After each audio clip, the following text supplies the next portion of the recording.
मार्चला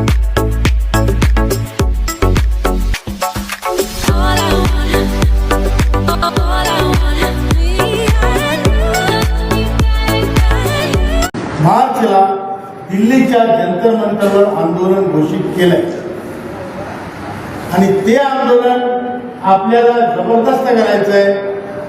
वडमारे साहेबांनी किंवा आंबेडकर साहेबांनी सांगितल्याप्रमाणे ते आंदोलन करो या मरो या पद्धतीचं आपल्याला करायचं आहे. एखाद्या मांजरीला मारायचं असलं तर एक खिडकी उघडी ठेवावी लागते, बरोबर आहे का साहेब? नाही तर मांजर आपल्याला टोच करते, बरोबर आहे? यांनी कोणतीच खिडकी उघडी ठेवली नाही आणि ही मांजर नाही, वाघीण आहे, बरोबर आहे? हे आपल्याला सिद्ध करायचं आहे. आता हे झालं आपल्या आंदोलनाविषयी. आपल्याला आंदोलन करायचंय, आपला हक्क मागायचा आहे, त्यासाठी आपल्याला जायचंय. आपण त्यासाठी तिथे जाऊन लढणार आहोत. माघार घेणार नाही, गुळूगुळू होणार नाही, बरोबर आहे वडमारे साहेब? No गुळूगुळू, no गुळूगुळू. आता बस डायरेक्ट कृष्ण फेडायचंय, बरोबर आहे? त्यासाठी कमी लोक चालत नाही. तुम्ही जर कमी लोक जाऊन आंदोलन करायला लागले तर फटके खाऊन परत या, बरोबर आहे? आणि जास्त लोक असले तर विजयाची माळा गळ्यात घालून घ्या. त्यामुळे जास्तीत जास्त संख्येने आपण तिथे यावं ही माझी आपल्या सर्वांना कळकळीची विनंती आहे. म्हणून पण आपली दखल सरकार अजून घेत आहे, कारण कदाचित आपला विषय बजेटच्या बाहेरचा आहे, लक्षात घ्या. म्हणून भारताच्या एक्सपेंडिचर सेक्रेटरी, फायनान्स मिनिस्टरच्या हाताखाली 2 ब्युरोक्रॅट्स असतात. ते भारताचे कुबेर आहेत.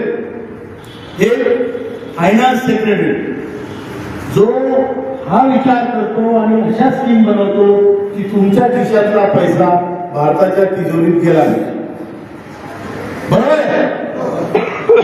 म्हणजे हे जीएसटी बीएसटी हे त्यांचे कारनामे असतात की तुम्ही एक घास खाल्ला तरी त्यातला एक सत्तर भारत सरकारच्या तिजोरीत जातो.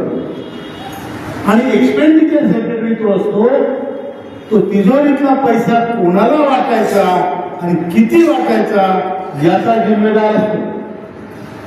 त्या एक्सपेंडिचर सेक्रेटरीने आम्हाला बोलवलं आणि आपल्या संघटनेला त्यांनी खूप आदराने बोलावलं, पूर्ण विषय समजून घेतला आणि त्यानंतर ते म्हणाले आम्ही तुम्हाला मदत करणार आहोत. कुठलाही सचिव, कुठलाही ब्युरोक्रॅट स्वतःहून तुम्हाला बोलवत नाही, बरोबर आहे का? कारण ती पब्लिक कॉन्ट्रॅक्ट सर्व्हिस नाही, ते पडद्याच्या मागे कामं करणारे लोक आहेत, बरोबर? त्यांना कोणीतरी सांगितलं असणार आणि म्हणून तुमच्या संघटनेला त्यांनी स्वतःहून आमंत्रण देऊन स्वतःहून मिटिंग घेतलेली.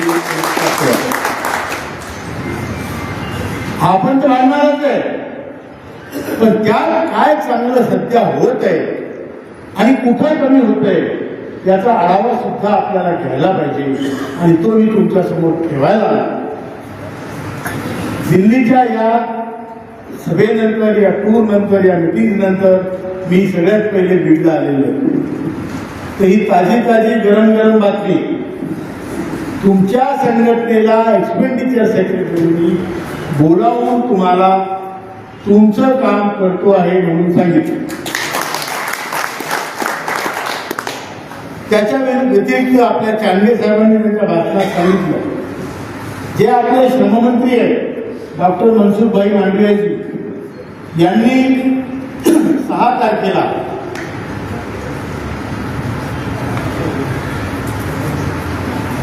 आपली जी मिटिंग 5 तारखेला एक्सपेंडिचर सेक्रेटरीची झाली, त्याच्या दुसऱ्या दिवशी म्हणजे 6 तारखेला फेब्रुवारीच्या जगन्नाथपुरीवरून एका सार्वजनिक कार्यक्रमातून ही घोषणा केली की आम्ही EPS 95चा प्रश्न त्यांची पेन्शन वाढ करून लवकरच सोडवत आलं.